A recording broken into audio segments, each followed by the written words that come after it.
তোমরা কেমন আছে? অমিত ব্লগে সবকে স্বাগত। এই যে আমার ছেলেকে বাইরে নিয়ে যেতে পারি না বলে আজকে এই এত কিছু আমার ছোট ছেলে কিনে নিয়ে এসছে। মোমো,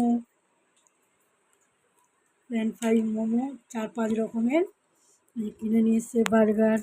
বার্গারটা বার করা হয়নি।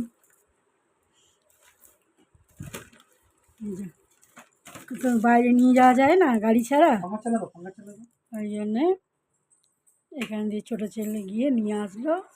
দাদা খাবে, ভাইয়ের বউ খাবে। বস বস বস বস। আমাদের আজ সন্ধ্যের টিফিন। বসো, ভালো করে বসো বাবা, ভালো করে বসো, ভালো করে বসো, ভালো করে বসো বসো বসো। আমার মাকে ডাকলাম, আমার মাকে টিভি চালানো নিয়ে ব্যস্ত। বস, এগুলো বস, বনু পাশে বস। বসো বসো বসো বসো। এই যে ভাই ঠিক করে রেডি করছে সব, বুঝেছো?